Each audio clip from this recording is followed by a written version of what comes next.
नमस्कार, मी सुषेण नाईकवाडे. तुकाराम मुंडे आले आणि सगळीकडे भेसळच भेसळ दिसायला लागली. तुकाराम मुंडे आले म्हणून भेसळ दिसायला लागली का अगोदरच सगळीकडे भेसळ होती? आणि मग जर अगोदरच सगळीकडे भेसळच भेसळ होती, दुधात भेसळ, अन्नात भेसळ, वेगवेगळ्या पदार्थात भेसळ ही जर पूर्वीपासूनच होती, तर मग या पूर्वीच्या अधिकाऱ्यांना ही भेसळ का दिसली नाही? आहे की नाही? साधा प्रश्न आहे. या अगोदरच भेसळ होती, तुकाराम मुंडे साहेबांना ती भेसळ बाहेर काढली, मग या अगोदरच्या अधिकाऱ्यांना ही भेसळ दिसली नाही का? दिसूनही डोळे झाक केलं. आम्हा सर्वसामान्यांना पडलेला हा प्रश्न आणि शेतकऱ्यांच्या पोराला पडलेला हा प्रश्न. आता साधी गोष्ट आहे, दूध आणि तुकाराम मुंडे, तुकाराम मुंडे आणि दूध आणि तुकाराम मुंडेमुळं आपल्याला शेतकऱ्याच्या सामान्य मुलांना चांगला भाव मिळू शकतो अशी आशा प्रत्येक शेतकऱ्याच्या मुलाच्या मनात आहे. तुकाराम मुंडे साहेबानं, एक तुकाराम मुंडे साहेब शेतकऱ्याच्या पोराला न्याय देऊ शकतात. दुधातली भेसळ जर बाहेर निघली आणि जर ओरिजिनल दूध लोकांना हवंय ही लोकांची भावना निर्माण झाली आणि आपण जे दूध खातोय, आपण जे दूध पितोय ते दूध नाही, ते स्लो पॉइझन आहे. हे दूध आपल्याला नको आहे. ओरिजिनल दूध पाहिजे आपल्याला. दुधानं सशक्त समाज घडला पाहिजे, दुधानं रोगीट समाज नाही निर्माण झाला पाहिजे. यासाठी ओरिजिनल दूध खायला मिळालं पाहिजे आणि ते मिळणार आहे फक्त आणि फक्त तुकाराम मुंडे साहेबांच्या या कार्यामुळं. आणि या कार्यामुळं फक्त दूधच नाही मिळणार, या तुकाराम मुंडे साहेबांच्या कार्यामुळं तुमचं आरोग्यही चांगलं राहणार आहे आणि महत्वाची गोष्ट, शेतकऱ्यांच्या दुधाला चांगला भाव नक्कीच मिळणार आहे. हो, इथं 70-80% दूध जणू भेसळयुक्त आहे. मग काय 15-20% दूध ओरिजिनल आहे. मग सगळ्या लोकांचा जर ओरिजिनल दूध खाण्याकडं ओढा असेल तर निश्चितच ओरिजिनल दुधाला भाव मिळेल. म्हणजे पुरवठा,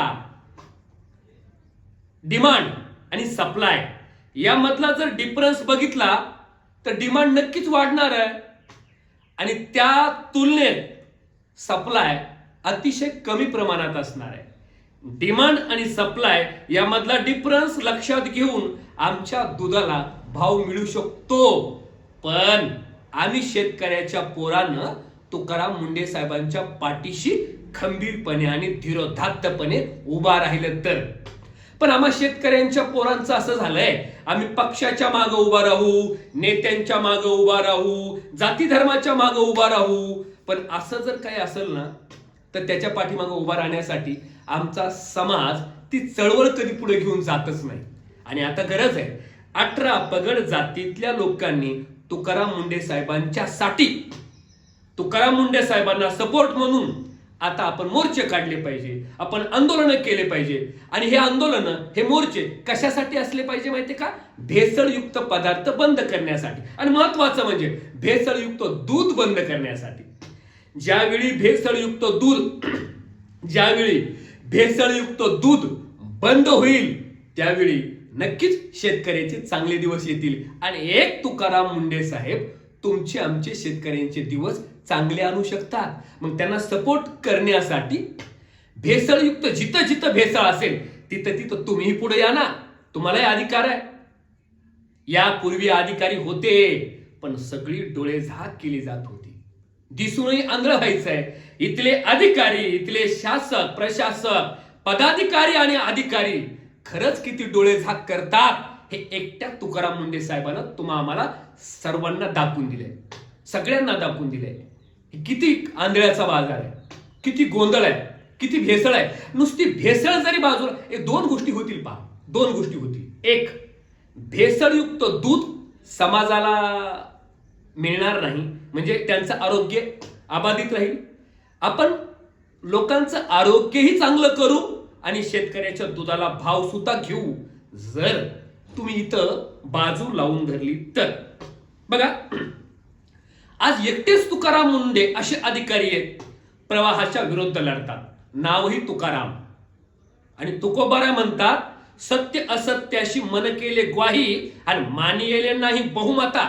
लोक किती आहेत, बहुमत किती आहे, काही देणं घेणं नाही हो. बाकीचे अधिकारी एकीकडे आणि एकटे तुकाराम मुंडे साहेब एकीकडे. सत्यासाठी एकटा माणूस आहे. एक गोष्ट लक्षात ठेवा, सूर्य सुद्धा एकटाच असतो.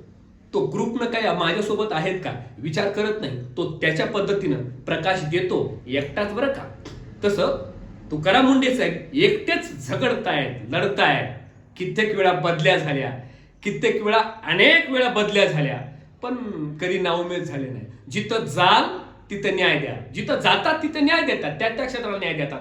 मग खरं सांगू का, अशी माणसं, असे पुढारी सुद्धा पाहिजे. तो जसे अधिकारी आहेत ना, प्रामाणिक अधिकारी, प्रामाणिक जसे अधिकारी आहेत तसे तुम्ही निवडून दिलेले प्रामाणिक पुढारी सुद्धा पाहिजेत. आणि म्हणून गड्या हो, आता पुढाऱ्यांच्या मागे टाईट इस्त्रीचे कपडे घालून पळण्यापेक्षा ना, फाटके कपडे घालून स्वतःचा व्यवसाय चालू करा. आणि दुधाला भाव मिळाला पाहिजे यासाठी एकदा रस्त्यावर आलं पाहिजे. दुधातली भेसळ कमी झाली पाहिजे यासाठी रस्त्यावर या. भेसळ कमी झाली, भाव आपोआप मिळाला. कारण सप्लाय आणि डिमांड याच्यातला डिफरन्स लगेच लक्षात येतो. इथं 70% जर दूध भेसळयुक्त असेल तर 30% दूध, प्रत्येकाला चांगलं दूध हवंय. मग चांगल्या दुधाचा भाव 100 रुपयावर का जाऊ नये, का शेतकऱ्याचे दिवस येऊ नये. एकदा दुधाचा भावाचं थोडस निरीक्षण करा.